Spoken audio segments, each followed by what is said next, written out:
Assalamualaikum warahmatullahi wabarakatuh. Perkenalkan, nama saya Metia Azara. Saya dari jurusan Pariwisata Prodi Tata Boga D3.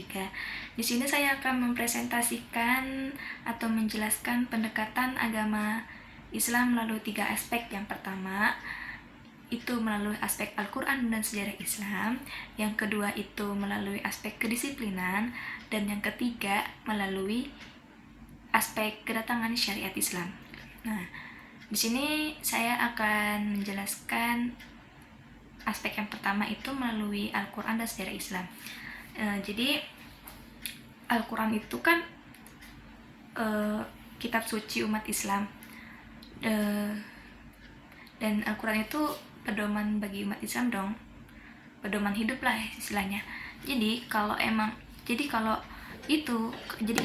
itu sudah dianggap sebagai pedoman hidup umat Islam, berarti segala macam sumber, dasar, gagasan, kehidupan, aspek yang ada dalam kehidupan umat beragama Islam ini, itu semuanya berasal dari Al-Quran, bersumber dari Al-Quran.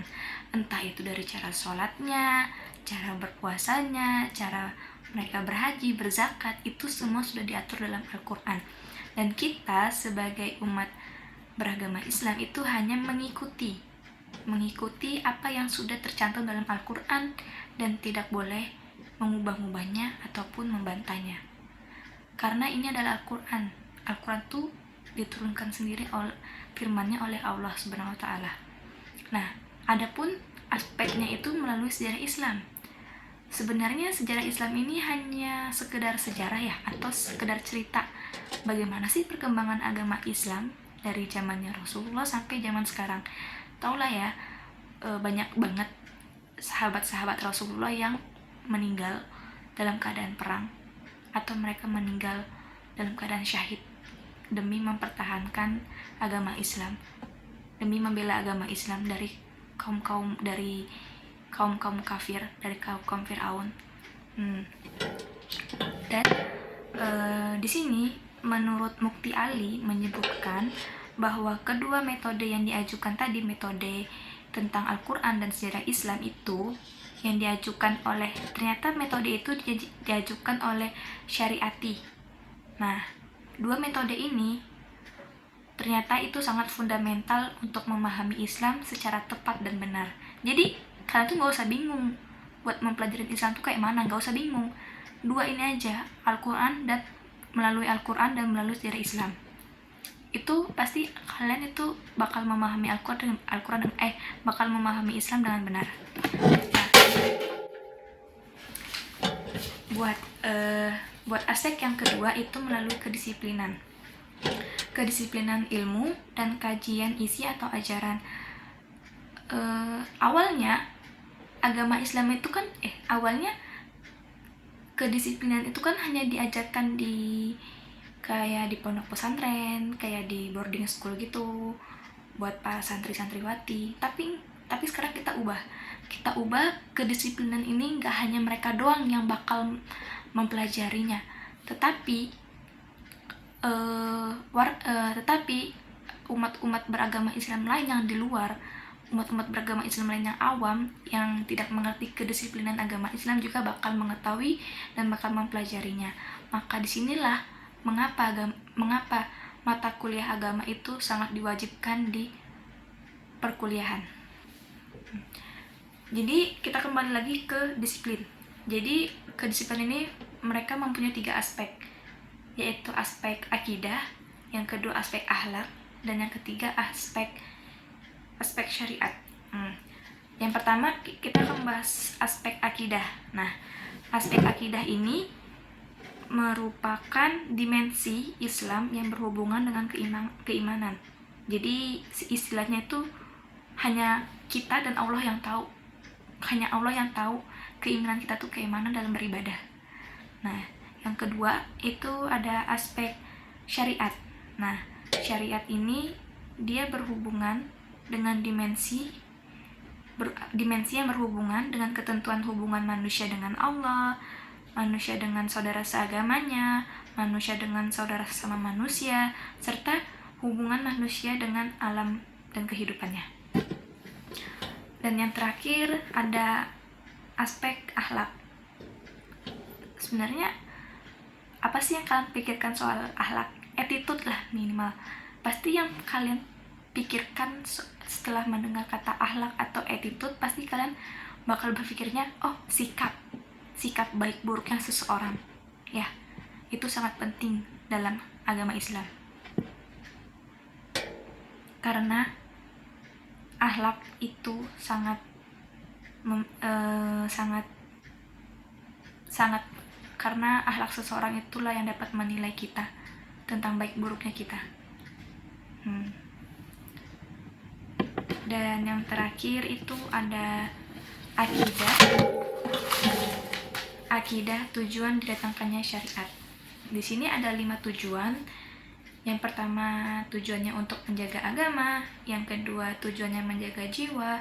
Yang ketiga, menjaga akal. Yang keempat, menjaga keturunan. Dan yang kelima, menjaga harta.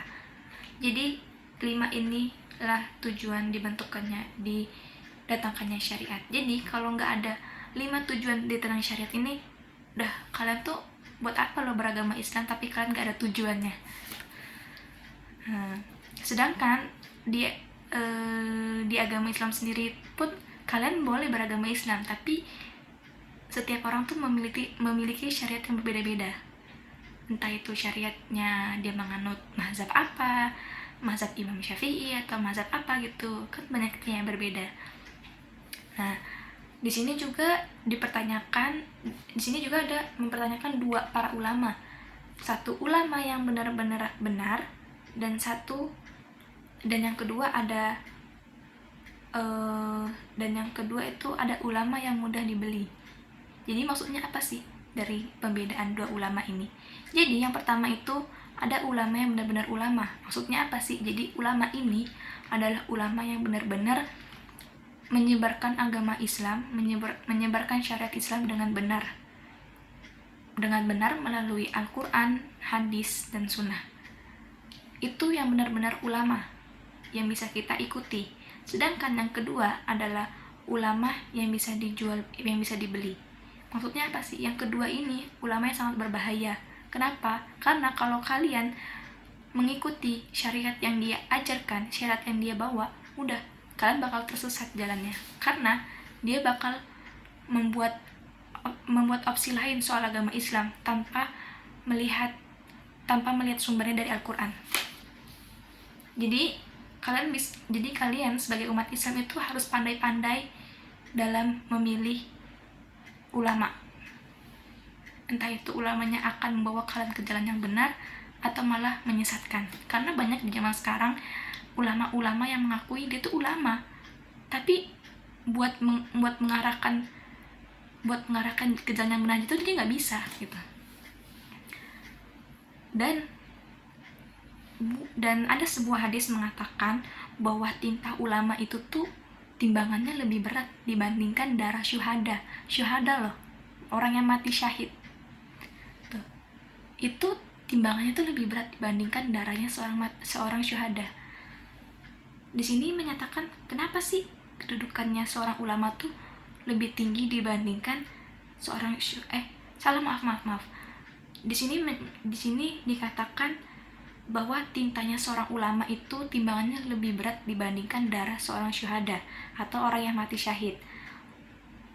Hadis ini menunjukkan betapa tingginya kedudukan ulama di sisi Allah. Ya, benar.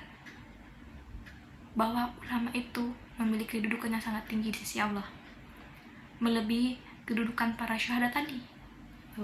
Tetapi para syuhada pun mereka sama tingkatannya kayak para ulama, kalau mereka juga tuh memiliki kedudukan posisi yang tinggi di sisi Allah. Karena kenapa sih para ulama dan para syuhada ini mereka tuh memiliki posisi tinggi memiliki posisi tinggi di sisi Allah. Tadi pertama, karena ulama itu telah menyebarkan agama Islam, karena para ulama itu telah menyebarkan agama Islam melalui Al-Quran, hadis, dan kitab-kitab saleh yang lainnya. Yang kedua, syuhada. Syuhada juga gak kalah sama para ulama, karena dia juga memiliki kedudukan tinggi di sisi Allah.